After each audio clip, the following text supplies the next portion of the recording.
지금부터 대구 청년 소셜 크루 두 번째 모임을 시작하도록 하겠습니다. 몸짓으로 나는 시입니다.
모임 두 번째 시작을 하네요.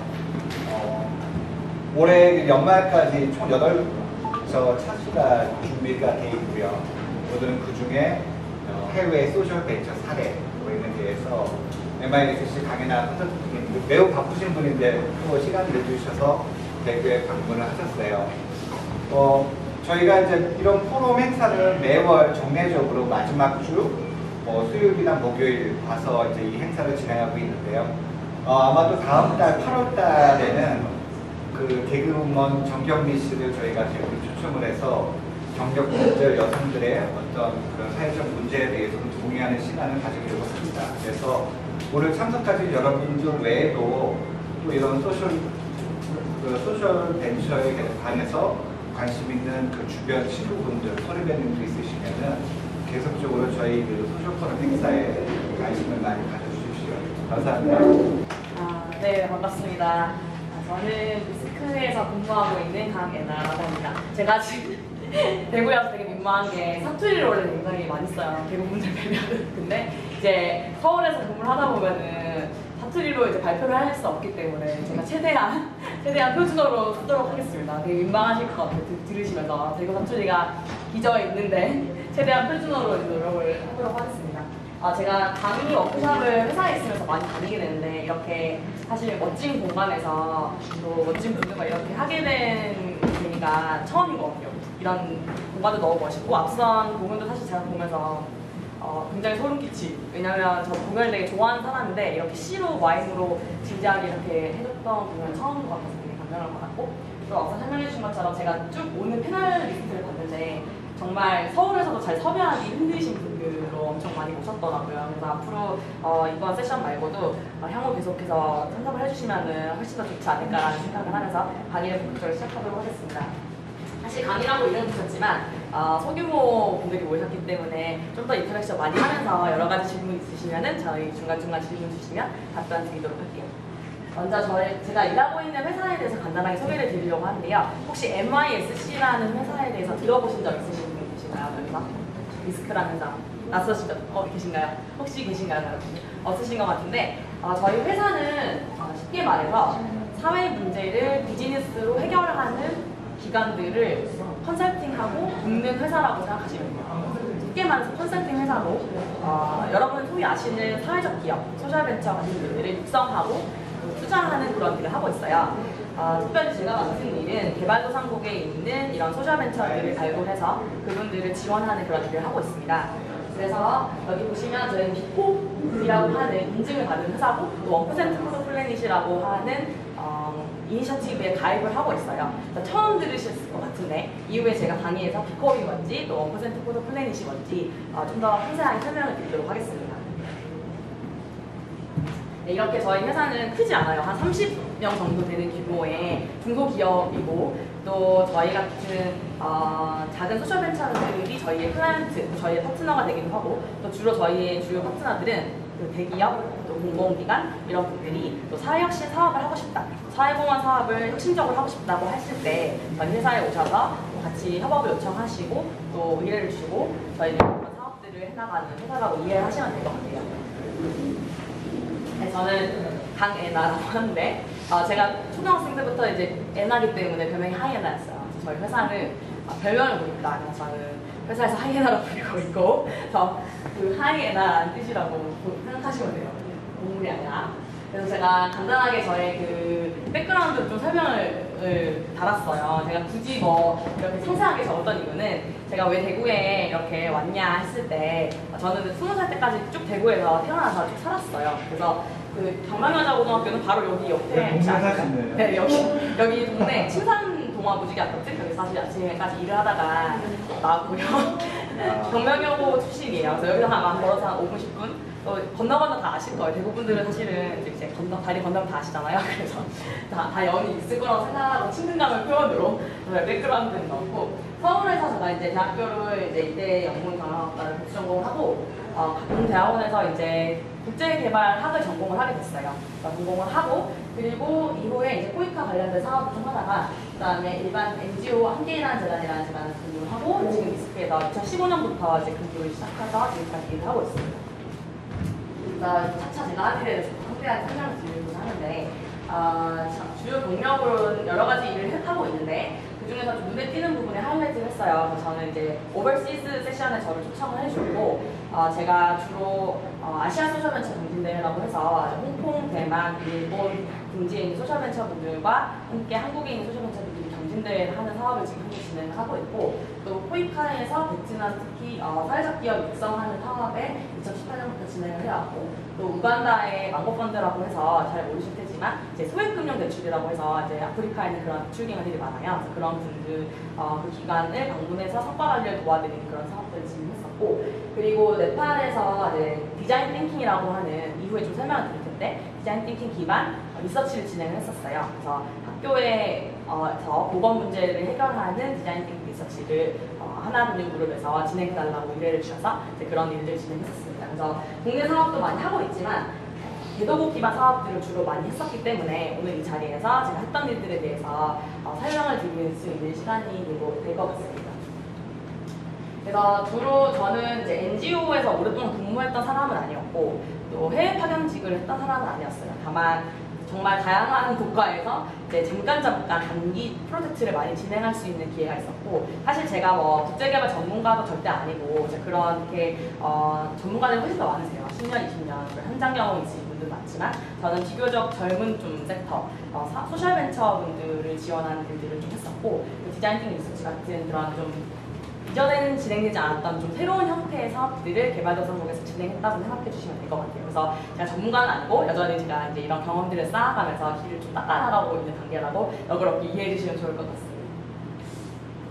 그래서 간단하게 제가 하는 일을 좀 설명을 드리기 전에 좀 맥락을 설명드리고 싶어요. 여기 혹시 그 소셜벤처 창업 준비하고 계시는 분들 계신가요? 혹시 계세요? 아니면 뭐 사회적 경제 영역에 좀 내가 근무를 하고 있다 이런 분들 계신가요? 중간 지원 조직이라든지. 보통은 개발도상 국가의 사회 문제들이 정말 한재해 있죠. 빈곤부터 시작해서 기근부터 시작해서 많은 문제들이 한재해 있지만, 사실 대한민국에 살고 있는 여러분들도 우리 주변에 사회 문제가 너무너무 많다는 것을 체감하고 계실 것 같아요. 하지만 저희가 이제 경제 발전을 이루었지만 여전히 대한민국의 사회 문제가 너무 많잖아요. 정부가 해결해주지 못하는 사회 문제들이 여전히 많아서 저희는 고통을 당하고 있는데, 정말 민간에서 기존의 사회 문제를 해결하는 방식에서 우리가 바뀌어야 된다는 움직임, 목소리가 점점 커지고 있어요. 그 노력들을 사회혁신이라고 하는 단어에 좀 암축해서 이런 단어들이 많이 쓰고 있어요. 정부의 사회혁신, 또 기업의 사회혁신, 또 민간의 사회혁신 이런 단어들을 많이 쓰고 있는데, 사실 어떤 합의된 어떤 정의는 없다고 보시면 될 것 같아요. 하지만 이제 이런 다양한 사회 문제를 새로운 아이디어와 방법을 통해서 해결하는 활동이라고 저희는 이제 이해를 하고 있고, 그렇게 또 민간에 이해를 하시면 될 것 같습니다. 다만 여기서 특징은 정부가 기존에 했던 방식과는 달라야 된다. 그래서 소셜벤처 분들이 많이 창업을 한 아이템을 봤을 때 정부가 해결하지 못하는 부분에, 또 이전에 있던 기존의 시장 질서가 해결하지 못하는 사회 문제를 우리가 비즈니스로 해결하겠다고 하는 기업들이 되게 많으세요. 그래서 그렇게 접근하는 거를 저희는 사회혁신이라고 통칭을 한다고 생각하시면 될 것 같습니다. 그래서 실제로 저희 그 헤이그라운드라고 하는, 제가 근무하고 있는 성수동에 있는 이제 큰 코워킹 스페이스가 있어요. 근데 거기에는 50개 정도의 소셜벤처가 한 건물에 입주를 해 있고, 거기에 한 500명 정도의 사회혁신가들이 근무를 하고 계십니다. 저도 그 중에 일원이고, 소셜벤처 창업가분도 계시지만 저처럼 소셜벤처를 지원하는 중간 지원 조직에 근무하는 사람들도 거기서 근무를 하고 있고요. 그래서 500명 등의 체인지 메이커라고 하는 분들이 모여 있는 곳인데, 17년도에 문재인 대통령께서 오셨었어요. 그래서 저희가 그날 굉장히 이제 경찰들이 되게 많더라고요. 그 건물 주변에. 그래서 VIP가 오신다는 소식을 들었는데, 그 VIP가 누구냐 끝까지 말 안 해줬는데 대통령께서도 오셨고, 이때 이후로 사실 그 정부 주도로 소셜벤처 판별 기준표라는 기준표를 만들자, 소셜벤처를 적극적으로 지원하겠다, 그리고 임팩트 투자라고 해서 소셜벤처에 투자를 하는 그런 기금들을 더 마련을 해서 시장에 더 푸는 움직임들이 더 많아졌고, 그렇게 이제 대통령이 소셜벤처에 대한 관심을 엄청 많이 갖고 계세요. 최근에 스웨덴의 경제사직자 방문을 했을 때도 스웨덴 대통령과 함께 소셜벤처 간담회라는 아예 따로 만들어서 이제 한국에 있는 대표적인 소셜벤처 4-5개 기관 대표님들과 함께 가셔서 사례 발표를 진행하셨고, 그럴 정도로 지금 이 섹터에 대한 감수성이 굉장히 높아져 있는 상태라고 보시면 될 것 같아요. 그 사회 문제를 해결했던 기존의 방식에 대해서 이렇게 약간 정리를 해봤습니다. 먼저 기존에는 사회 문제를 해결할 때 기부냐, 공사냐, 그리고 또 이념적으로 또 자본주의적 접근이냐, 사회주의적 접근이냐 이런 식으로 획일적으로 접근을 했고, 한정된 차별 방식, 공장이 사회 문제를 해결하기 위해서는 좀 가진 자들이 베풀어야 돼, 기부를 해야 돼, 이런 식으로 굉장히 한정된 참여 방식으로 진행이 됐었어요. 그리고 공공센터 같은 경우도 국민이 원하는 니즈가 분명히 있음에도 그거에 집중하기보다는 우리의 예산을 예를 들어 뭐 올해 안에 소진해야 될 예산을 빨리 쓰는데 급급했고, 그리고 본인들이 생각하는 정책대로 그냥 그 솔루션대로 밀고 가기 바빴던 그런 기조가 많았죠. 그리고 또 분전된 산발적 인itiative라고 하는데 전 세계가 함께 합의하는 어떤 이니셔티브, 움직임이 없고, 사실 유엔이라고 해도 유엔은 엄청나게 분야가 다양하고 기관들이 굉장히 많고, 그리고 이니셔티브도 굉장히 많아요. 근데 이제 이런 것들이 사실 하나로 합의되지 않고 다 각계전투로 움직이고 있었던 그런 상황이었죠. 최근에는 완전하진 않지만 점점점 흐름이 바뀌고 있다고 생각하시면 되는데, 먼저 새로운 접근법을 탄생을 했습니다. 사회 문제를 단지 어떤 일부 기관이 담당하는 것이 아니라 기업도 사회 문제를 해결할 수 있는 주체가 될 수 있다라는 지금 바뀌고 있고, 또 참여 방식도 가진 일부의 사람들이 이 사회 문제를 해결하기에 기여하는 것이 아니라 일반적인 어떤 시민들도 우리가 사회 문제를 해결하는 주체가 될 수 있다고 하는 움직임이 왔는데요. 제가 어제 이제 부산에서 강의가 워크숍이 있었는데, 부산에서도 남부발전이라는 이제 화력발전소를 운영하는 회사에서 이제 미빙랩이라고 하는 것들을 만들었어요. 그래서 시민들을 그 에너지 문제를 해결하는 주체로 초청을 해서 함께 아이디어를 짜보는 그런 움직임들이 많은데, 이제 다니시다 보면은 뭐 리빙랩 이런 거 되게 많이 보실 텐데, 리빙랩도 이제 그런 시민들이 주체가 되도록 동참시키는 거고, 크라우드 펀딩이라고 했을 때도 혹시 들어보셨을 것 같아요. 근데 일반적으로 이제 시민들이 그런 내가 지지하고 싶은 프로젝트에 돈을 소외계층 도움이 좋을까요? 이런 자문들을 예전과 다르게 굉장히 많이 질문을 하고, 밑에서부터 저희 민간의 의견들을 많이 반영하려고 하는 움직임들이 보이고 있고요. 그리고 네 번째, 표준화된 국제적 이니셔티브라고 하는데, 사실 아직도 여전히 한발적이죠. 한 명만 해서 될 일도 아니고, NGO만 해서 될 일도 아니고, 소셜벤처만 해도 될 일도 아니라는 거죠. 결국에는 사회에 있는 모든 주체들이 함께 각자의 영역에서 노력을 하고 있고 또 협력을 하고 있습니다. 그 사례들을 좀 보여드리고 싶은데, 기업의 CSR, 사회공헌 활동, 그리고 CSR이라고 해서 공연가치 창출이라고 해서 기업 사회공헌을 하면서도 어떤 이윤을 창출할 수 있는 그런 사업들을 많이 하고 계세요. 이건 정말 간단한 사례들인데요. KT 같은 경우는 개도국의 그런 망을 설치하고 이런 IT 기술을 활용해서 사회 문제를 해결하는 사업들을 굉장히 많이 하고 있네요.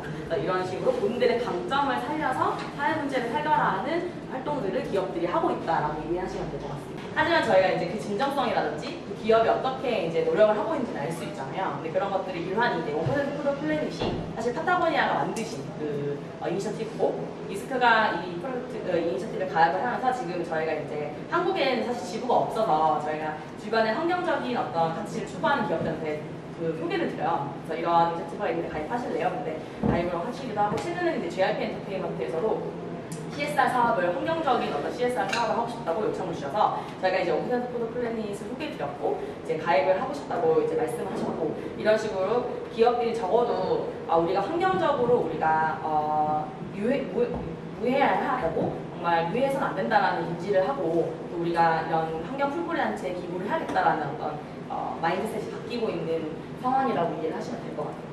또 비콥이라고 해서 또 이것 또한 사회적 기업의 일종이라고 보시면 될 것 같아요.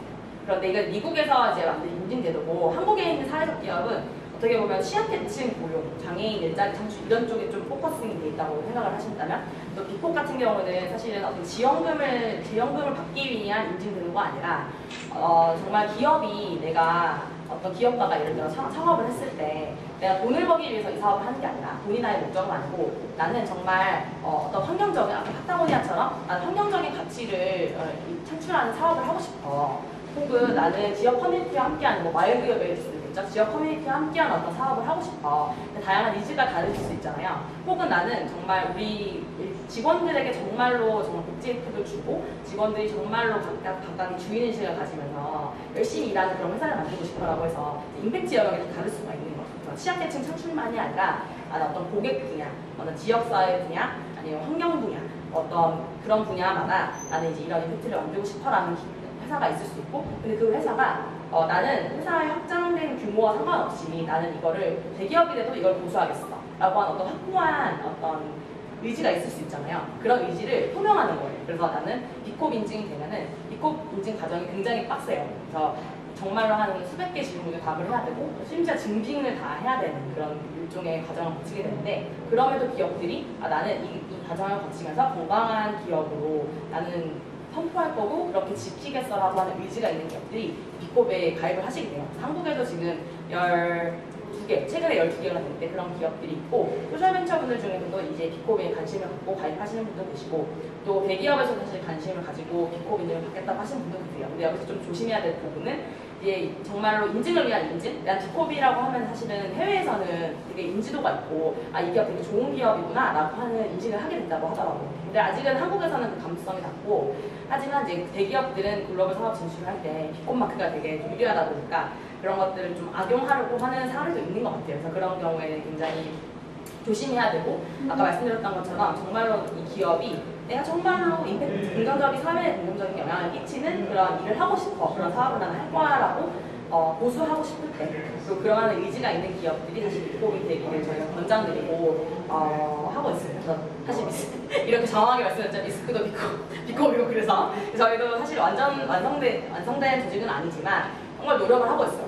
그래서 저희도 2011년부터 사실 오래된 기업은 아니었고 사람이 작지만 대표님, 저희 직원들 정말 고군분투하면서 우리가 어떻게 하면은 사회적으로 긍정적인 영향을 끼칠 수 있을까 정말 노력을 하고 또 조직원들이 어떻게 하면은 좀 더 저희는 아직 작은 회사이기 때문에 사실 그 급여도 사실 수준이 높은 것도 아니고 아직은 정말 이렇게 만들어온 단계예요. 그러다 보니까 그 과정에서도 어떻게 이제 개개인이 좀 더 국제 혜택을 누릴 수 있을까 그런 것들을 정말 치열하게 고민하면서 그렇게 시도를 하고 있습니다.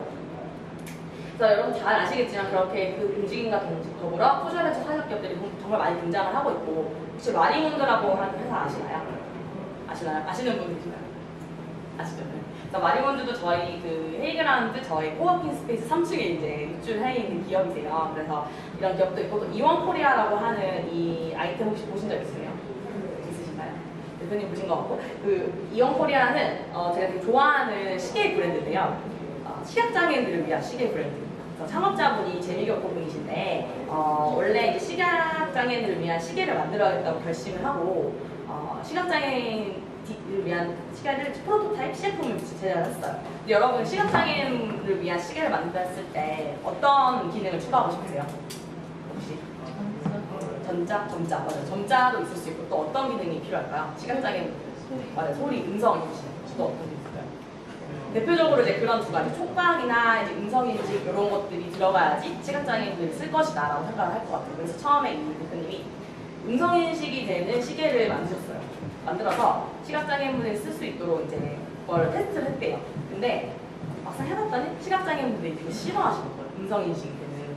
왜 싫었냐고 물어봤더니 시각장애인분들은 음성이 울 때마다 자기가 내가 시각장애인이야 라고 말하는 거랑 동일한 효과잖아요. 이게 내가 일반적인 사람들은 음성인식 시계가 필요가 없는데 난 시각장애인이기 때문에 음성인식이 필요해요 라고 말하고 싶지 않다는 걸 발견했어요. 그러니까 그런 피드백을 통해서 음성인식 기능을 원치 않는구나 라는 걸 깨닫고 촉각 중심의 어떤 시계를 만들었는데 처음에 굉장히 정교한 촉각 어떤 기술을 넣었다가 이게 너무 유지보수가 어렵고 도장이 잦은 거예요. 그래서 불편함을 깨닫고 이게 이제 분침이에요.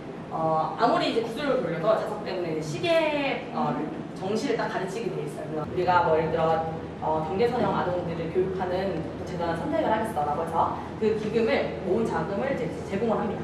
그러면은 그 사업 수행 기간은 3년이라는 기간 동안에 그 사업을 수행을 하시고 대신 투자자 입장에서는 돈을 잃겠지만 그래도 우리는 사회 성과에 투자를 했고 우리는 기부해도 상관없어라고 하는 그런 의지가 있는 기관들이 투자자로 참여를 하기 때문에 이런 구조로 사회에서 SIB라는 게 탄생을 했고 지금 서울시가 2호 사업을 추진을 하고 있고 제가 알기로는 고용하는 회사가 굉장히 많아요. 그래서 어떤 회사는 내가 보드게임 카페 운영하기도 하고 어떤 회사는 뭐 아티스트를 양성하기도 하고 굉장히 다양한데 이 기관과 협업을 하고 또 발달장애인 분들의 직업 훈련을 시키는 훈련센터도 같이 보고를 하고 또 어떤 이 비용을 전체적으로 대줄 수 있는 기업도 인볼브를 시켜서 우리가 한번 같이 협업하는 구조를 짜보면 어떨까라고 이제 하나 안을 냈어요. 그래서 이제 SAP 코리아의 모델이 확장을 해서 하나금융그룹과의 사업으로까지 확장했는데 하나금융그룹 같은 경우 또 SAP 코리아 같은 기업은 이제 비용을 내요.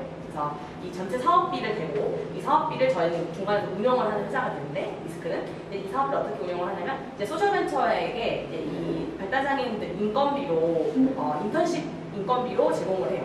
그러면은 소셜벤처는 이제 발달장애인분들을 7개월, 8개월 동안 인턴으로 채용을 하십니다. 그거를 이제 소셜벤처 입장에서는 인건비가 늘 문제인데 인건비를 확보한 상태에서 이제 좋은 인력들을 발달장애인들을 고용하실 수 있고 또 7개월이 끝나면 소셜벤처가 이거를 이제 정규직으로 전환할지 말지를 고민해서 이제 그런 것들을 실제로 일자리를 창출하는 사례들이 만들어지고 있고요. 이렇게 우리가 또 사회 문제를 해결할 때 한 기관만 노력해서 되는 게 아니라 정말 관련된 정부, 민간, 또 소셜벤처, NGO들이 함께 모여서 이런 판을 짜고 같이 이제 협업을 해서 만들어 가야 된다는 개념이라고 이해를 하시면 될 것 같아요. 그리고 또 재밌는 사례인데 소셜 이노베이터라고 해서 이제 이런 개인이 사회 문제를 해결하는 케이스도 좀 더 많아지고 있습니다. 혹시 이 사례 아시는지 모르겠어요. 네, 원래 대구에도 제가 지금 있는지 모르겠는데 서울에 가면은 이제 버스를 굉장히 많이 타다 보니까 계속 정거장 안내판이 있는데 그 안내판에 서 있으면 이제 내가 이쪽 예를 들어 여기로 가고 싶은 도로가 있는데 이 정류장이 어느 방향으로 가는지를 모르잖아요. 버스가 어느 쪽인지. 그래서 이 소셜 이노베이터라고 하는 이 청년 한 분이 자전거를 타고 다니시면서 스티커를 다 붙이신 거예요. 서울 전역에 있는 그 버스 정류장 안내판에 화살표 하나만 붙였는데 정말로 삶이 편해진 거죠. 그래서 이게 정말 이슈가 됐고 이분에 대한 다큐도 등장했고 근데 이분은 정말 심플하게 나는 되게 불편하니까 내가 그리고 자전거 타면서 되게 붙였다라고 하신 거죠. 그래서 이런 식으로 정말 작은 어떤 혁신으로 사람들의 삶 문제가 해결되고 또 편해지는 이런 경험들을 하고 있고 실제로 여담이지만 이분이 현대자동차 CSR 부서의 주체가 되셨대요. 그 CSR 팀에서 이분한테 우리가 추구하는 가치관과 되게 맞는 청년이다. 그래서 같이 일하지 않겠냐라고 해서 지금 CSR 팀에서 일을 하고 계시다고 합니다. 그래서 체인지 메이커라고 앞서 말씀드렸는데 이런 사회 문제를 해결하기 위해서 노력하는 모든 주체들을 체인지 메이커라고 부른다고 생각하시면 돼요. 그래서 내가 기업에서 근무하시고 있다면 기업에서 체인지 메이커가 될 수도 있고 그리고 NGO에서도 체인지 메이커가 될 수도 있고 또 아까 봤던 그 청년처럼 그냥 일상생활에서 체인지 메이커가 될 수도 있어요.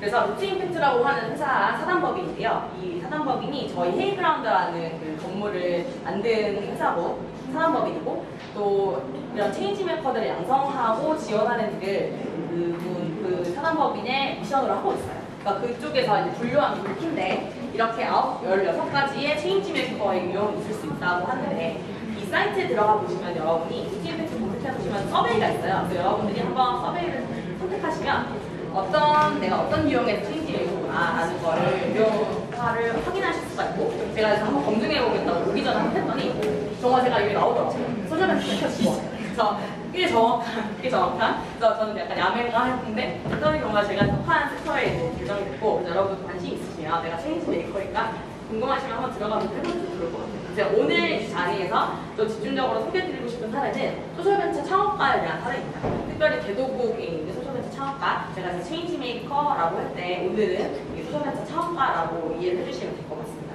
그래서 이렇게 많은 영역에 체인지 메이커가 있다고 이해해 주시면 될 것 같고요.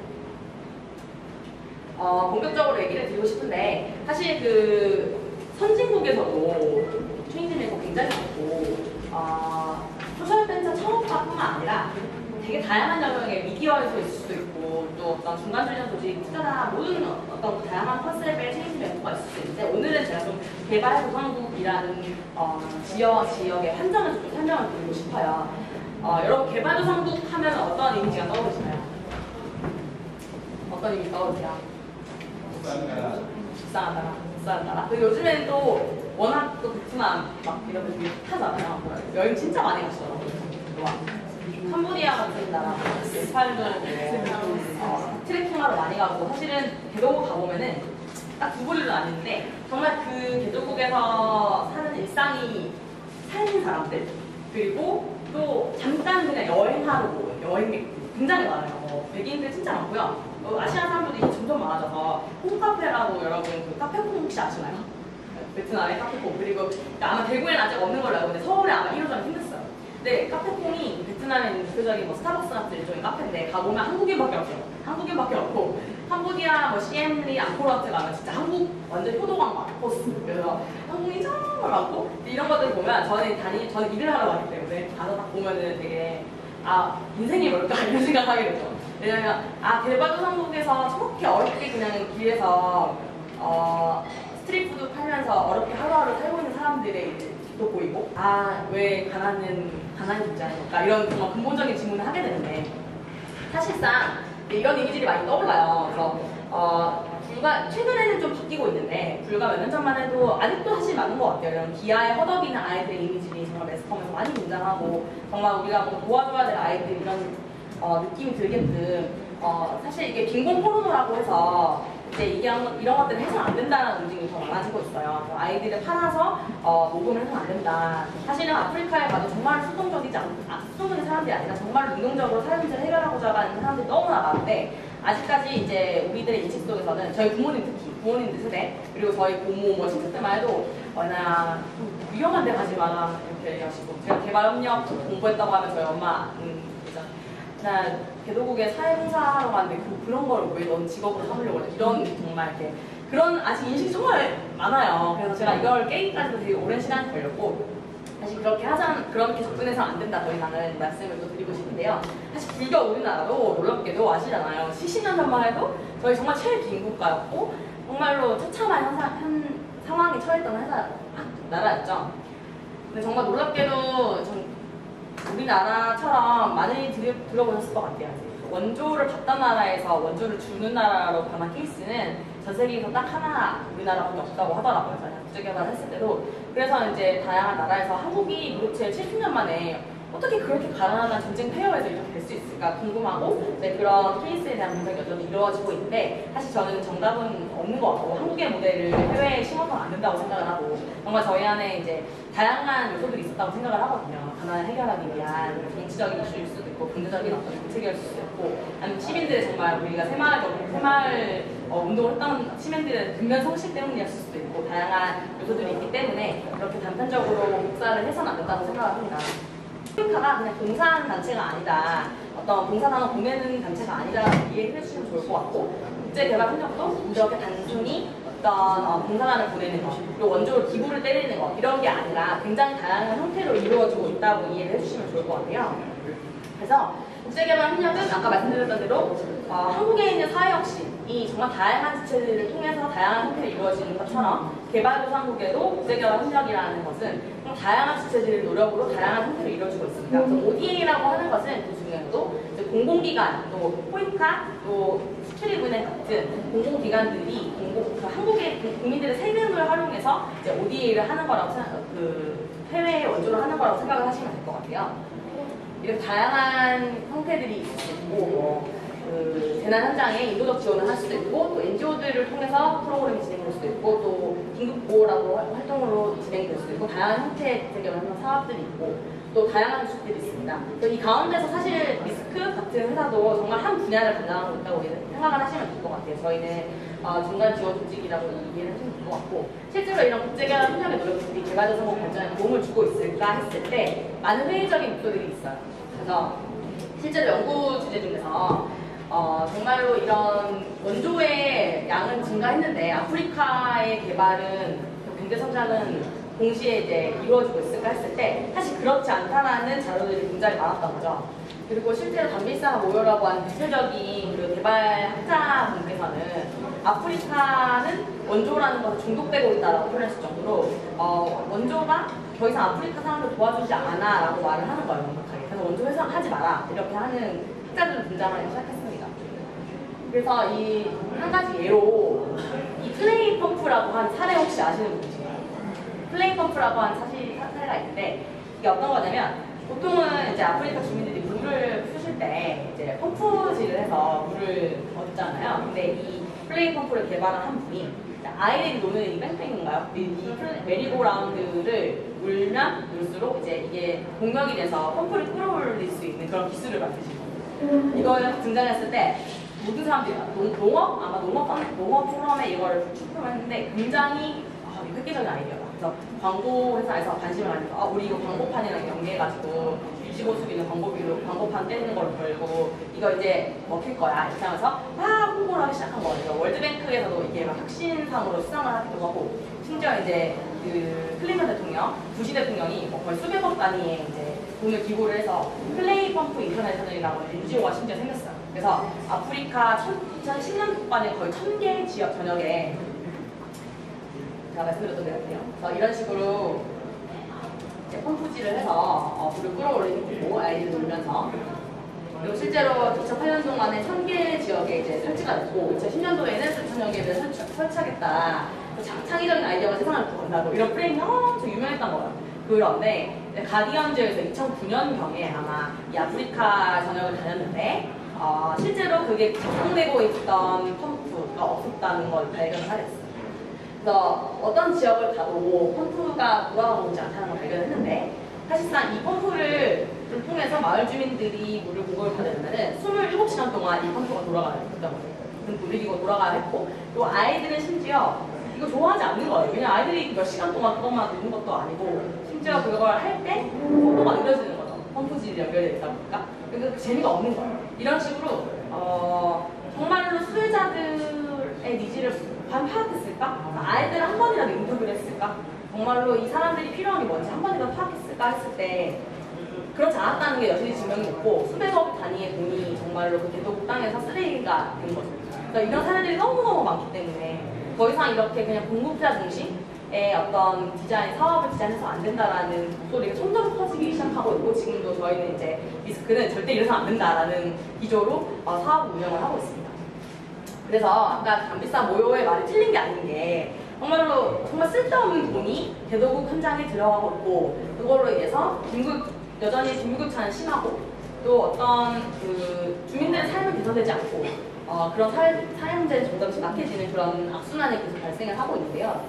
그렇기 때문에 패러다임이 바뀌어야 된다는 움직임도 많아지고 있습니다. 그래서 더 이상은 우리가 개발이라는 말 쓰지 말자. 왜냐하면 개발이라는 거는 외부의 누군가가 정말 수동적인 어떤 한 사람을 살려주고 개발시켜줘야 된다는 타동사 의미잖아요. 근데 그게 아니라 그 사람들 스스로도 발전할 수도 있다라고 하는 개념으로 바뀌고 있고 이제 개발이 아니라 발전이라는 용어를 쓰자라는 프레임으로 바뀌고 있습니다. 그래서 MDG라고 해서 그 유엔에서 2000년도부터 2015년도까지 사회문제를 해결하기 위한 골로 설정했던 것도 기존의 경제 성장이 아니라 사회문제를 해결하는 어떤 이니셔티브가 필요하다고 해서 등장했고 그리고 이 MDG에서도 더 발전한 게 2015년부터 2030년도까지 우리는 지속가능 발전 목표를 세팅을 해서 개도국뿐만 아니라 선진국에 있는 사회 문제도 같이 해결하겠다. 그리고 어떤 ODA 기관만이 아니라 민간, 또 정부, 또 기업 같은 모든 단체에서 함께 이 사회 문제를 해결하기 위해 써야 된다는 개념으로 SDG가 설정이 있습니다.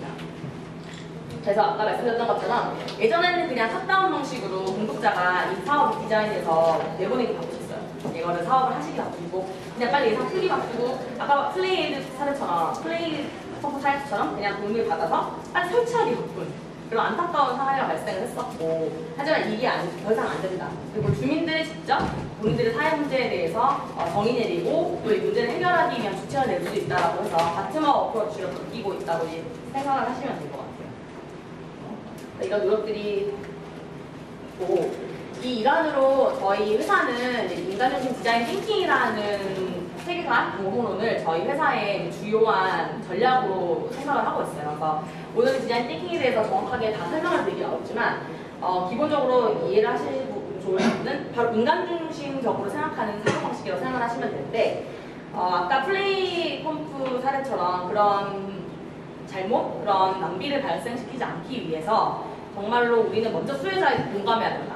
그리고 적어도 그런 사업을 하려면 아이들과 함께 예를 들어 1년의 기간 같이 함께 살아봐야 되고 정말 그 주민들의 삶을 연밀히 살펴야 된다라는 움직임으로 바뀌고 있고 실제로 제가 네팔에서 진행했던 프로젝트 같은 경우는 저희가 이제 오랫동안 거기 상주하지 못했어요. 근데 이 디자인 전문 업체들을 전문 회사들은 사실은 그런 사회 문제를 해결할 때 그 지역에 들어가서 10개월 동안 같이 사세요. 그래서 어떤 호텔에서 사는 게 아니라 정말로 그 사람들과 하나가 돼서 그분들의 사회 문제가 뭔지 깊이 공감을 한 다음에 사회 문제를 바르게 정리할 수 있다고 생각하는 개념인데요. 혹시 이 중에서도 대도국이나 해외에서 어떤 사업을 운영하고 싶으신 분이 있다면 혹은 뭐 비영리 단체에서 근무하고 싶은 어떤 사업을 하고 싶은 의지가 있으시다면 정말 철저하게 고객 중심적으로 사용자 중심, 수혜자 중심적으로 생각해야 된다는 것들을 강조드리고 싶고요. 그래서 미스크에서는 또 새로운 형태의 이 세 가지 컨셉을 중시를 하고 소셜벤처를 육성하는 일을 그래서 하게 되었어요. 그래서 일반적으로 ODA 사업처럼 학교를 지어주는 일도 의미가 있고 근데 그런 기관들은 특색 있게 국민들의 영향을 살려서 그렇게 하시면 되는데 미스크가 가진 영향은 소셜벤처를 키워내고 육성하는 일이기 때문에 동일하게 대도국 문제를 해결하기 위해서 대도국에 있는 사회혁신가들을 양성하자라는 컨셉으로 저희는 사업을 하고 있고, 또 인간중심 디자인 띵킹이라고 해서 어떤 사회 문제를 해결할 때 이런 아까 말씀드렸던 그런 인간중심적으로 생각한 리서치를 진행하는 일을 하고 있습니다.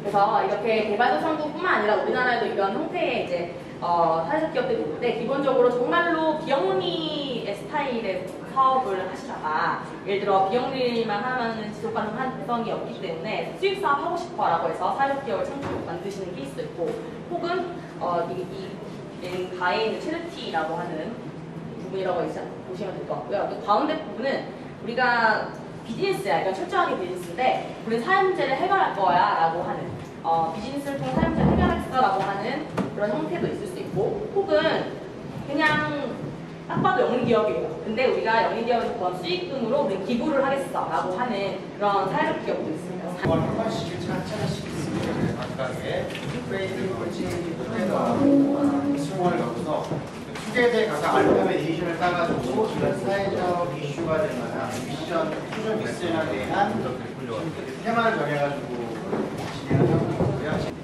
뭔가 개인적으로 저는 이제 크리스찬이라서 개도국에 있는 그 봉사활동 이런 거를 갈 계기가 되게 많았어요. 그래서 그런 거를 왠지 모르게 그냥 저는 베트남이라고 하는 나라에 되게 많이 마음이 가서 방학 때마다 그냥 베트남에 갔고, 또 일본에서 가서 일본에 있는 어떤 복구 현장에 가서 뭔가 같이 하고 싶은 거예요. 그래서 그런 것들을 지원을 했고, 공부를 하고 있을 당시에 그 최태성 선생님의 강의를 듣게 됐고, 제가 다시 한번 깊이 저의 진로에 대해서 고민을 하게 됐어요. 내가 그냥 안정적인 직장에 들어가는 게 과연 좋을까? 근데 참 쉽지가 않았어요. 근데 그게 왜 쉽지 않으냐면은 대학원이지 않습니까? 그래서 여러분들 중에 혹시 제가 이제 주변에 2주 전에도 그 대구에 있는 그 교육학술정보원이라고 하는 센터에서 청년 ODA 혁신가들 위한 강의를 해달라고 했어요. 그분들 대체로 그런 대학원 진학 꿈꾸고 계시고, 또 우리 막 개도국에 가서 뭐 사업해보고 싶다 뭐 이런 게 약간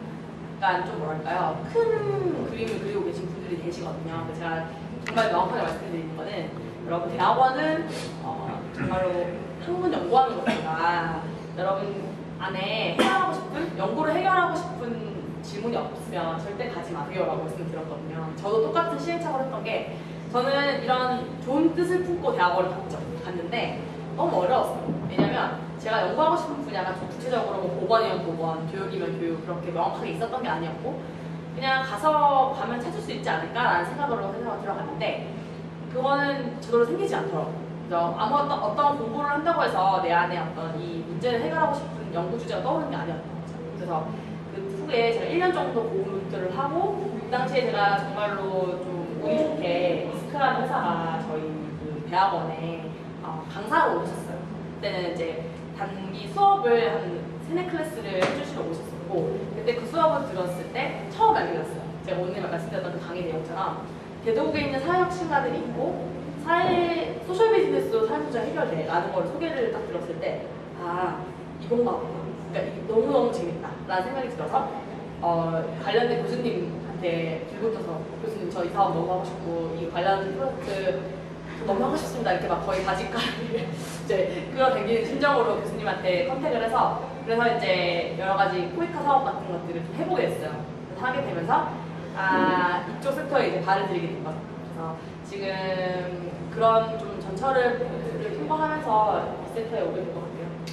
여기에 계신 분들은 어느 정도 이해도가 좀 높으실 거라고 생각을 하는데, 오늘도 이제 앞단에 소셜 벤처라든가 사회적 미션에 대해서 많은 설명해 주셨지만은, 대부분 우리가 이해를 하고 있는 소셜 벤처, 사회적 기업 이런 것들은 지원, 그러니까 뭔가 그 취약계층이라든가 뭐 어려운 사람들한테 조금 도와줘야 된다. 그럼 나는 돈을 어떻게 벌어? 그리고 또 해외 같은 경우도 이런 개도국에 대해서 주로 이제 우리가 원조라는 표현을 이렇게 많이 쓰거든요.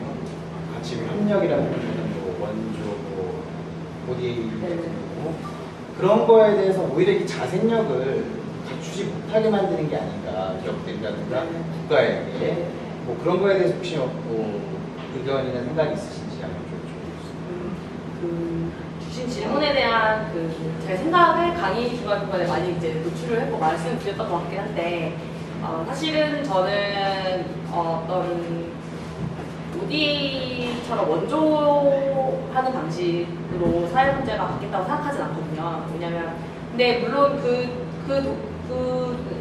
노력도 반드시 필요한데, 그것만으로 충분하지 않고, 제가 사회 문제를 해결하는 어떤 사업을 구상해보다 보니 늘 느껴지는 부분이 아까 집합적인 것처럼 그냥 한 사람이 사회 문제를 해결해서는 될 게 아니더라고요. 그래서 소셜벤처가 사회적 기업이 어떤 좋은 아이템이 있어서 그거를 뭔가 한다고 해서 사회 문제가 바뀌지 않는다는 걸 경험했어요. 그래서 결국에는 정말로 다양한 섹터에 있는 주체들이 모여서 같이 사회 문제 해결하는 데 써야지 가능하다는 걸 경험을 했는데, 한 가지 사례로 이제 슈퍼빈이라고 하는 그 소셜벤처가 있거든요. 그 슈퍼빈이라는 소셜벤처도 어떤 걸 발견하셨냐면 그 환경 문제를 해결하고 싶다는 아이디어를 가지고 이렇게 뛰어들었는데, 실제로 와보니 이제 그 전체 재활용이 되는 프로세스에 대해서 점검을 하기 시작하셨어요. 점검을 하기 시작하셨는데, 저희가 아파트에 재활용품 구분하는 용기들이 굉장히 잘 철저하게 되어 있고 주민들도 열심히 재활용을 해요. 근데 일본만 가봐도 일본은 음식물 쓰레기를 별도로 재활용을 안 하더라고요. 저희는 그런 거를 철저하게 재활용을 하죠.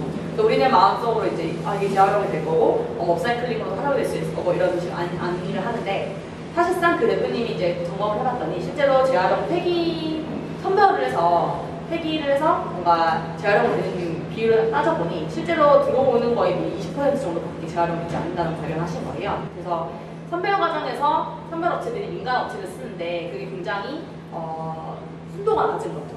그래서 예를 들어 뭐 재활용 업체에 들어와도 그것들이 막 담배꽁초가 페트병에 들어있다고 한다. 그런 거는 순도가 낮기 때문에 재활용이 불가하다고 하더라고요. 그런 식으로 굉장히 재활용률이 낮은 거를 발견했고, 그러면서 이제 내가 이게 정말 정부도 움직여야 되고 지자체도 동참을 해야 되고 다양한 주체들이 이 문제를 해결하기 위해 써줘야 되는구나 개념 설계를 하셔서 그런 노력들을 진행을 하고 계시거든요. 대학원도 이야기를 하셨는데 대학원을 가서 그런 강의를 들으면서 이렇게 만나게 되신 거잖아요. 네. 그럼 대학원을 안 가셨다면 지금 어떤 일을 하고 계시는지 국제적으로 이렇게 도와주는 일을 중간에서 하신다고 했잖아요. 국내에서 작은 업체들을 보면은 그 나라에 아까 이야기하신 것처럼 그런 그 지원을 받아서 많이 운영을 하는데, 여기는 국제적으로 하시는 일이신데, 그러면 그 임금이나 이런 건 어떻게 회사는 어떻게 운영이 되는지 저희 회사 어떻게 운영이 되는지요? 네, 궁금해요. 거든요. 인건비로 배정을 하면 그게 저희 수익이 되는 거고. 사실은 저희는 서비스업이고 컨설팅, 엑셀러레이팅 이런 것이 서비스잖아요. 그래서 그런 결국엔 저희 사람이 하는 서비스로 돈을 벌고 또 비용도 사실 다 거의 인건비 뭐 이런 식으로 진행이 된다고 보시면 돼요. 혹시 또 다른 질문? 예비 창업자이고 개도국에서 사업을 진행을 하려고 해요. 네. 특히나 뭐 소셜 벤처 사업 쪽에도 제가 관심이 있는 편인데, 한 가지 궁금한 게 개도국에서 사업을 전개하고 계시잖아요. 그러면은 행정상에서의 그 진행, 뭐 예를 들어서 뭐 인허가 과정을 받는 데 있어서의 뭐 어려움이 분명히 있을 것 같아요. 그 어떤 어려움이 있는지, 그 다음에 기업 활동을 하시면서 좀 그 나라에 있어서 유의해야 할 사항이 있는지 그걸 좀 알고 싶습니다.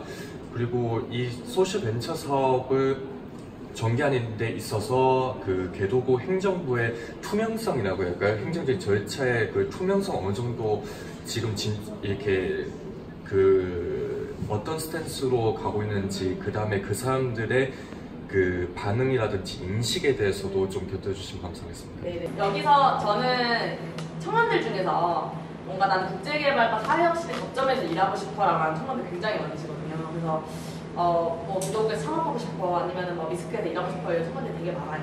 근데 제가 정말 말씀드리는 거는 너 정말 꿈꾸지 마라. 정말로 이 소셜섹터 자체가 선배들이 많지 않고 지금 막 빌드업되고 있는 섹터긴 하지만, 특히나 이런 개발도상국에 있는 사회혁신을 주도하는 사업을 하는 분들이 진짜 없으시더라고요. 그래서 여기 왔는데 왜 이렇게 없지? 선배들이 없지? 라고 답답했었어요. 근데 좀 이해가 돼요. 다 이제 계시다 떠나시더라고요. 너무 어려워서. 그래서 어떤 어려움들이 있냐면은 사실 국가마다 다를 것 같거든요. 뭐랄까, 이거는 현실적으로 저 그분들을 비하하는 게 아니라 기본적으로 역치의 차이가 있어. 어쩔 수 없이. 왜냐면 소통의 어려움이 있고, 그 다음에 현지 분들이 저희 사업비를 지출을 하고 그분들이 쓰시고 증빙도 하고 이런 과정을 다 거치는데, 소통의 어려움, 그리고 이분들이 이해가 빠르지 않아요, 한국 사람처럼. 왜냐면 이런 우리가 마치 우리의 60, 70년대를 그분들 통과하고 있다고 생각했을 때 우리 똑같은 경험을 했을 거거든요. 우리가 선진국에서 했던 시스템을 따라가지 못하는 거죠. 그래서 그런 식으로 어쩔 수 없이 늦게 그분들 다이렉트를 일할 때는 그렇게 늦게 진행될 수밖에 없다는 걸 인정을 하셔야 되고, 그리고 행정조차도 한국처럼 그렇게 착착착 진행되지 않아요. 그래서 예를 들어 저희가 뭐 투자를 집행한다 했을 때도 계좌 개설을 하고, 뭐 예를 들어 은행과 얘기를 하고, 또 정부에서 서류를 받고 하는 과정이 한국에서 진행되는 것처럼 진행되지 않거든요. 굉장히 우리가 예상했던 시간보다 6개월 정도 딜레이가 되기도 하고, 실제로 저희가 이제 그런 것들 할 때 굉장히 애로사항이 많아요. 그래서 지금은 저희도 이제 제가 말씀드렸던 것처럼 선배님이 많지 않고 이 사업을 하고 있는 기관들이 많지 않기 때문에 공문투하면서 한 걸음 한 걸음 하고 있는데, 실제로 이런 행정 절차에서 정말 많은 어려움이 이상이 될 거고, 그리고 저희가 창업을 하실 예정이시라면 철저하게 저는 반드시 현지에 공업자가 있기를 권유드리고, 그리고 현지에서 어떤 식으로 법인 설립을 하는 게 유리한지 이런 것들을 철저하게 파악을 하시는 게 좋을 것 같아요. 왜냐면 베트남 같은 경우만 해도 공산국가이기 때문에 일반적으로 영리기업들이 해외 창업가가 영리기업을 설립하는 게 굉장히 어렵거든요. 그래서 NGO로 사실은 등록을 하셔서 사업을 하고 계시는 분들도 굉장히 많아요. 그래서 현실적으로 내가 들어가고 싶은 국가를 선택을 하시게 되면은 그 국가에서 예를 들어 포트라이스도 있고, 포트라이스도 그런 기본적인 정보를 제공을 해주시니까,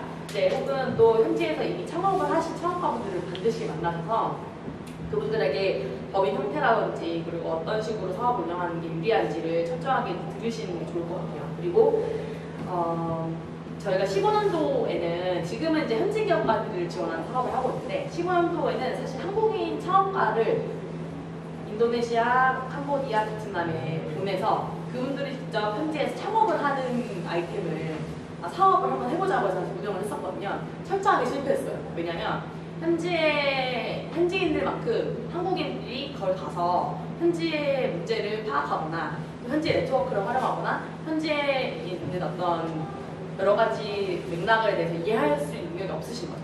그래서 한국인이 해외에 가서 개도국에 가서 사회 문제를 해결하는 사업을 하겠다고 했을 때 그 정말로 국내 소셜벤처보다 천문학적으로 어렵다는 거를 각오하시고 들어가셔야 된다고 말씀드리고 싶고, 만약에 그렇게 하시는 분들도 계시거든요. 물론 한국에도. 그렇게 할 경우에는 철저하게 현지의 파트너 기관이 반드시 필요하고 공업자도 꼭 필요하다는 거를 말씀드리고 싶어요. 그래서 사람 찾기가 진짜 어려워요. 저희도 보면은 정말 좋은 팀 선발하는 게 진짜 어렵고, 그리고 정말 좋은 소셜 엔터프라이즈를 발굴하는 것도 쉽지 않더라고요. 그래서 그런 분들을 꼭 만나시기를 바라고, 또 몇 가지 질문 주셨는데 제가 충분히 답을 드리고 있거든요. 또 빠트림이 있을까요? 그러면 그 행정부 쪽에서 이런 걸 봤는데, 네. 그쪽에서 그 다른 나라 그 기반이라든지 뭐 회사 쪽에서 워낙 많은 그 사업을 제의를 하다 보니까 취사 선택을 하는 경우도 덜어 있는 걸로 알고 있거든요. 네네. 그래서 이런 사업을 만약에 받고 싶다 그러면은 네. 이 나라를 뭐 좀 더 빨리 하고 싶다 그러면 뇌물을 요구한다든지 뭐 그런 그쵸. 적응이 별로 없었습니다. 근데 그 사례는 제가 직접적으로 경험하지 못했던 것 같아요. 왜냐면 제가 솔직히 아까 말씀드렸던 그 한국인 창업가들이 갔던 사업도 딱 한 팀이 지금 살아있고 거의 다 실패하셨다고 알거든요. 그래서 이제 포이카를 같이 하면서 저희가 시행착오를 했기 때문에 아예 모델을 바꿔서 한국인을 보내는 게 아니라 현지에 있는 소셜벤처를 육성하자라고 바뀌었거든요. 그래서 실제로 그렇게 그런 외국인 창업자가 개도국에 가서 창업을 했을 때 이제 그런 경험을 저희 옆에서 보지 못해서 충분히 답을 못 드릴 것 같긴 한데, 사실 진짜 가능한 일이거든요. 그렇게 어떤 일이 사실 있을지 모르고, 거기는 충분히 저는 그런 걸 요구할 수 있는 구조예요. 그래서 그런 것들을 감안하실 때 아까 말씀드렸던 것처럼 좀 탄탄한 현지의 네트워크를 활용하시는 게 정말 좋고, 그리고 필요하시다면은 그럼 일단은 가서 살아보는 게 중요한 것 같아요. 살아보는 게 정말 중요하고, 그리고 발로 뛰시면서 같이 일할 창업가들을 만나는 게 중요한데, 이제 그 개도국에도 사실은 이제 저희 같은 리스크 같은 역할을 하는 엑셀러레이터들이 되게 많아요. 국가마다 키 주요한 엑셀러레이터들이 있거든요. 그래서 그 엑셀러레이터들이 운영하는 프로그램에 들어가면 좋을 것 같고, 만약에 끝나시고 생각하고 계신 나라가 있으시다면은 저랑 이제 제가 네트워크 있는 곳에 연결드릴 수 있으니까 그런 것들을 저한테 좀 알려주시면은 최선을 다해서 같이 답변드리고 도와드릴 수 있도록 하겠습니다. 네, 혹시 또 기업이 수익하고 기업이 어느 정도의 균형이 걸려야지 이게 계속해서 이게 좀 운영이 될 수 있는지 근데 그런 부분이나 그러니까 이게 아까 얘기했듯이 비영리와 비영리의 중간에 나오죠. 네네네. 그러면 영리일 때는 좀 그러하시면 좀 비영리일 또 그런 부분이 애매한 부분 네네네. 그건 기업이 무슨 그러면 좀 확실한 거는 이게 기업이잖아요. 그래서 안정적인 매출이 날 때, 그리고 수익성이 있을 때 사실 사회적 가치도 낼 수 있는 거더라고요, 결국에는. 그래서 만약에 내가 정말로 이게 비즈니스가 아니라 사회 문제를 해결하는 데 더 관심이 있으시면은 사실 비영리 단체를 비영리 스타트업이라고 해서 비영리를 이제 만드시는 분이 계시거든요. 근데 그렇게 되는 게 맞고 철저하게 이게 비즈니스라고 접근을 하셔야지 되더라고요. 그래서 중고도는 사실은 뭐랄까 비율로 따지긴 어렵지만은 반드시 명확하게 사회적 기업이고 소셜벤처를 하시는 분들이 입력하셔야 될 거는 난 돈을 벌어야 돼 기본적으로. 그거는 정말로 변하지 않는 사실이더라고요. 그래서 아까 봤던 그 인맥터도 그렇고 저희니어프 센스도 그렇고 베트남에 있지만 거의 매출 수준이 저희니어프 센스는 거의 연매출이 한 8, 9억 되세요. 그러니까 근데 지금까지 한 번도 외부 투자 받은 적 없고 외부 지원을 받은 적 없이 그냥 오로지 본인들 아이템으로 그만큼 성장하신 거였거든요. 그러니까 이제 그런 기업들이 사실은 지속 가능하더라고요. 이벤터 같은 경우도 연매출이 거의 4, 5억 되시거든요, 이제. 그런 것처럼 이 사업성이 검증이 되어야 되기 때문에 그건 반드시 해야 되는 부분이고, 그래서 예전에는 이제 2011년도부터 사회적 기업이 막 부흥하기 시작할 때는 그냥 다 인증을 받고 지원금을 받기 위해서 아까 말씀드렸던 것처럼 그냥 사회적 기업이 되시는 케이스도 되게 많았어요. 근데 이제는 더 이상 그렇게 먹히지 않고 지원금이 끊길 거고 그러면은 기업 자생하지 못하거든요. 결국에는 정말 내가 그냥 스타트업이다. 정말로 요즘에 스타트업 굉장히 많잖아요. 프라이머라든지 보시면은 이제 유튜브에 보면은 영리 스타트업들이 되게 많고 그런 사례들을 보실 수 있는데 정말로 어떻게 철저하게 돈을 벌지에 대해서 사업가 마인드로 접근하신 다음에 하셔야 되고, 하지만 동시에 내가 사회적 가치를 해결하고자 하는 그런 미션이 뚜렷하신 분이 존재해요. 저도 이제 이게 가능할까라고 많은 질문을 하셔가지고 근데 그런 분들이 계시거든요. 그래서 저는 이제 반드시 그 수익 부분을 이렇게 50대 50%로 가리기보다는 무조건 그런 깔고 가는 기본이라고 생각하시고 접근하시는 그런 분들이 외국에서는 소셜벤처는 말 자체가 없잖아요. 맞아요. 경영학인 쪽에서도 전혀 없는 네. 상황이고 그거에 대한 걸 기업을 소셜벤처가 나오는 게 한국뿐이 없지 않습니까? 사회적 기업이라는 것 자체도 한국에서만 얘기를 하는 거죠. 어떤 취지보다는 이 회사가 스스로 돈 벌 수 있는 회사인지 이제 그런 게 없는 네. 회사인지. 질문을 드리기 전에 얘기를 드려야 될 것 같은데, 저는 이제 코이카 통해가지고 에티오피아에서 1년 2개월 활동을 하다가 왔어요. 그래가지고 18년 3월에 이제 한국에 귀국을 했고, 그 다음에 이제 올해 4월에 이제 코이카 통해서 리턴 프로젝트라고 해가지고 귀국 인재 기준으로 해가지고 프로젝트를 공모할 수 있는 기회가 있더라고요. 그래서 저희가 그때 이제 활동했을 때 진행을 못했던 사업이 있어가지고 이제 팀원들이 다시 마음을 모아가지고 이거 한번 진행해보자 했던 게 이제 면생리대 사업이거든요. 근데 면생리대 사업이 다 요즘 굉장히 주목을 하고는 있지만 보통 접근을 할 때 보건적인 부분에서 접근을 하세요.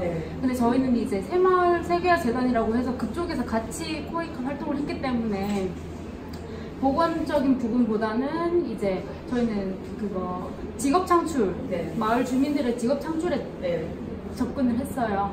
그래서 이번에 프로젝트 진행할 때도 이제 보건적인 부분에 포커스를 둔다기보다는 이제 주민들이 자생할 수 있는. 근데 프로젝트가 저희가 지금 생각했던 것보다 좀 진행이 잘 되고 있어서, 그러니까 저희가 이거를 조금 더 구체적으로 진행하고, 그러니까 저희가 초점을 두고 있는 거는 지속 가능성에 지금 초점을 두고 있어요. 이게 어떤 조언을 해주실 수 있으신지 한번 들어보고 싶습니다. 영상 많으시고요. 근데 그게 지금 원래 직장이 있으신데 사이드 프로젝트로 진행하고 계시고. 네네네, 개인적으로 다 하고 싶어가지고 애정이 있어서. 일단 일단은 첫 번째로는 저도 이제 네팔에서 동일하게 네팔도 이제 그 여성 인권이 굉장히 낮고 그런 문제가 동일한 문제가 있어서 네팔에서도 이제 연생리대 사업, 생리대 사업하고 NGO가 사실 있더라고요. 그래서 Days for Girls라고 그런 팀도 있고 사실은 그 면생리대 사업을 하고 계시는 그 NGO들이 되게 많으시긴 하실 거예요. 근데 만약에 이거를 장기적으로 계속해서 이거를 현지에서 유지하고 싶으시다면 저희도 동일한 어려움이 있거든요. 이런 아이템을 만들었을 때 현지에 이관을 하고 이게 현지에서 지속 가능해야지 의미가 있는 거잖아요. 그럴 때는 무조건 그 키멤버를 찾으셔야 돼요. 현지에서. 예를 들어 그게 그 기술 이런 시스템을 만들어 놓는 거는 저희가 할 수 있는데 그 사람이 필요하거든요. 저희 같은 경우는 일단 처음에는 마을에 있는 청년 커뮤니티랑 선택을 해서 이 친구들한테 아예 전수를 다 해줬던 케이스도 있었고 근데 그게 잘 안 돼서 이번에는 저희가 이제 생리대 프로젝트 아닌데 유사한 네팔 프로젝트가 있는데 그거 같은 경우는 현지에 있는 청년 NGO가 있어요. 그 현지 NGO들한테 아예 이관을 했어요. 그래서 그 친구한테 그 친구 네팔에 직접 가서 그 친구들을 만나서 교육을 시키고 같이 이 친구들이 뭔가 이 아이템을 쓸 때 같이 옆에서 모니터링을 좀 도와주고 해서 계속해서 팔로우업을 하고 있거든요. 그래서 저는 언제까지 한국 분들이 가서 그 사업을 이어갈 수 없기 때문에 현지에서 반드시 아까 마을 주민 중에서도 이니셔티브가 있는 청년이 있을 수 있거든요. 그 청년한테 이 사업 아이템을 좀 전수해주고 계속 유지할 수 있도록 어떻게 보면 저희는 자원 연계를 해드릴 수 있는 거고 그렇게 키퍼슨을 찾는 게 정말 중요하신 거예요. 그렇게 그런 사람을 찾는 게 아까 말씀드렸던 것처럼 정말 쉽지 않은데 꼭 반드시 이런 것들을 좀 눈을 열고 누가 될 수 있을지를 인터뷰에 가서 주민들의 추천을 받을 수 있고 하면 좋을 것 같고 아까 그 이렉터 사례도 보면은 원래는 반 대표님 장애가 있으신 여성분이 사업을 시작하셨잖아요. 근데 반 대표님이 진짜 똑똑한 게 뭐냐면 본인 친구 중에서 본인이 깨달으신 거예요. 내가 수익 사업을 할 수 없다. 난 비영리 사업을 했지만 난 비즈니스맨은 아니야 라는 걸 깨달으시고 본인 진짜 친한 친구 중에서 폰다 오타스에서 되게 오랫동안 근무했던 친구가 있었던 거예요. 그래서 아까 남자였던 그 팀 CEO가 원래 반 대표님의 친구예요. 근데 반 대표님이 슬쩍 그랬대요.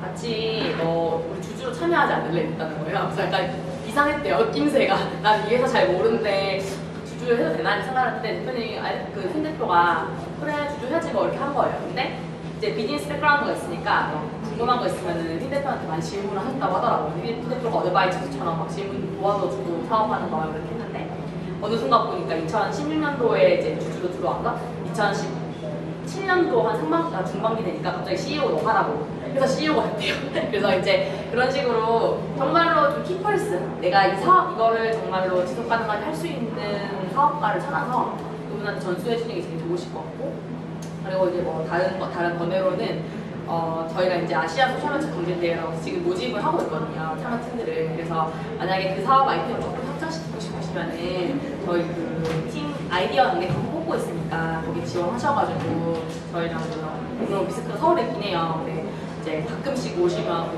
저희랑 모토링도 하시고 진행해보면 좋을 것 같거든요. 그게 있으시면 지원해줘도 좋겠습니다. 네.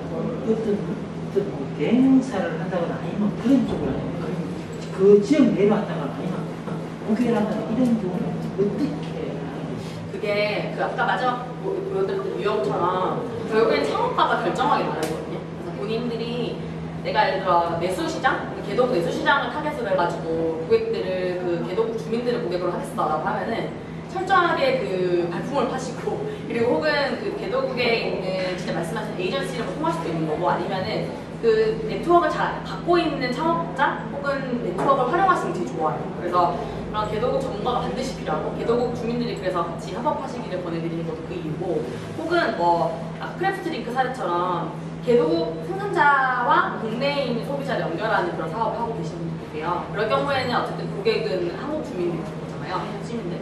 그러니까 한국 마켓을 철저하게 분석하시고 뭐 고객들이 예를 들어 저가 이제 크래프트링크 저는 고객이었고 오랫동안 구독 서비스를 활용했는데 저 같은 이제 30대 여성, 뭐 20대 여성, 근데 좀 패션에 관심 있는 이 여성들이 이제 주요 타겟 고객이 되는 거잖아요. 그런 분들에 대해서 이게 시장 분석을 하셔야 되고 그쪽에서 파일럿 테스트 해보셔야 되고 이제 그런 접근을 하셔야 될 것 같고 결국엔 창업자가 이제 어떤 시장을 집중할 것이냐 결정하기 나름인 것 같아요. 어떤 분들은 또 두 개 다 타겟을 하시는 분들 계세요. 네, 그런 건 또 별로 어려울 거고 이제 그런 건 결국엔 창업자의 선택에 따른 그런 혹시 그건 이제 기업들 같은 경우에 이제 1% 지금 기부하면 좋은데 저 같은 경우에는 직접 개도국을 가가지고 이렇게 할 수는 없지만 이렇게 기부를 통해서 하고 싶다면 네네네. 개인 기업도 이렇게 1%.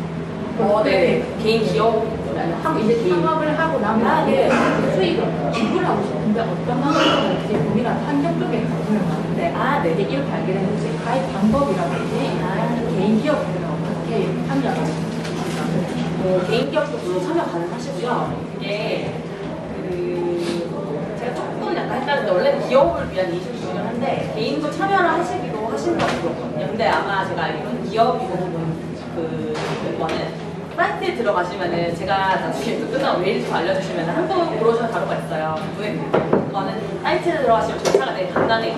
거기에 이제 기업 정보라든지 이런 것들 일괄적으로 입력을 하시면은 그 포더 플래닛 미국 담당자가 연락을 하시거든요. 그러면 거기에 이제 제반 안내 사항들을 전달해 주시고 그게 이제 NGO 단체를 그 기업이 내가 기부하고 싶은 단체를 선택할 수도 있어요. 선택할 수도 있고 또 그게 1%가 전부 다 어떤 돈일 필요가 없고 예를 들어 내가 캠페인성으로 어떤 활동을 했는데 그게 이제 거의 뭐 1% 돈에 해당한다라고 하면은 그것도 인정이 되기도 해요. 그래서 매출을 기부하셔도 되지만 또 내가 활동으로서 기부하셔도 되는 거니까 그런 약간 유동성이 있다는 걸 인지해 주시면 좋을 것 같고 좀 자세한 상황은 제가 브로셔를 전달드리도록 할게요. 계속 매월 또 새로운 주제로 또 좋은 또 강연자분과 패널분들 모시고서 진행을 할 예정이니까요. 그래서 꾸준히 관심 가져주시고 다음 주 정도에 오늘 어떤 뭐 전반적인 영상이라든가 사진이라든가 뭐 이런 것들 공지가